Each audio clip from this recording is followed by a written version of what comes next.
Hello, cruisers. My name is Rita Perez, and I am a travel advisor that specializes in retreats on cruise ships. So today's topic is on meeting space aboard cruise ships, and specifically I want to give a little bit of a shout out to the MSC Divina aboard this wonderful ship that I am on right now. Yes, live. And this is with MSC Cruises. This is my first time actually sailing on MSC Cruises, so I am so grateful to be experiencing another cruise line. And this is my first ocean ship since January 2020, February of 2020. So that in itself is an amazing feeling. And when on day one, when I came in, and I'm touring the ship just because I look at it from the lens of my own personal self and how I love cruising so much.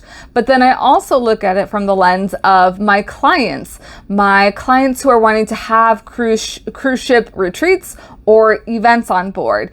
And as soon as I saw my first lounge, I geeked out because I was like, oh my gosh, this location would be so amazing for this client for this reason. And I just had to come online and with a video. And if you have never considered a cruise ship for your next retreat, you should, because there is so much space on board that you can utilize that doesn't cost anything extra. So your cruise fare is going to cover so much stuff that maybe normally you would have had to have shelled extra money for. So, and I'm specifically talking about food and beverage and entertainment. I know that those are probably the biggest expenses when you're planning an in-person retreat, whether it's at a hotel or a conference center, retreat center.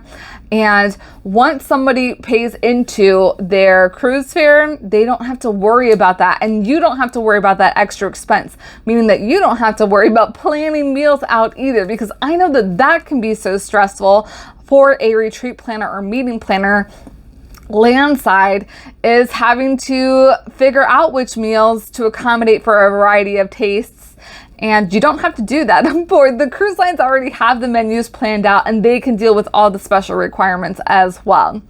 So let's just get that aside, is that there's so many more inclusions, but there's so much amazing meeting space that you can utilize here, and meeting space that is so open and different and out of the box than what you're going to be able to find on land.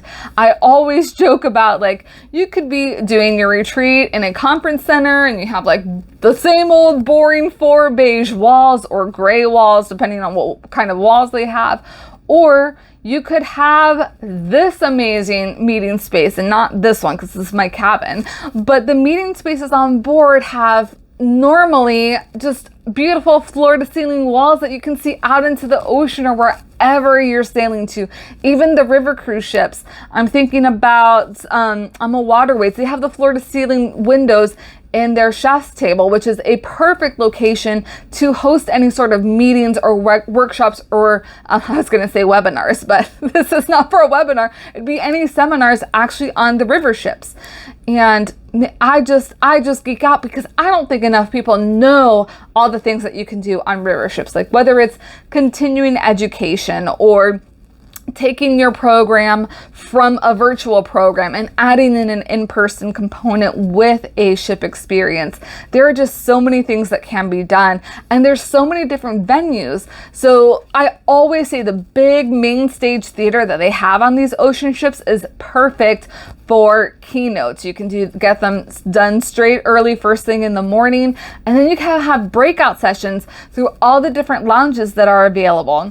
And I've seen just a wide variety of lounges that even if you're on the corporate level and you're bringing your employees around, if you want to have like the sales and marketing team meet in one section, and then you want to have your engineers meet in a different section, and you want to have your HR finance people in a different section, there are just so many different places, and it's not going to cost you extra to utilize more meeting space.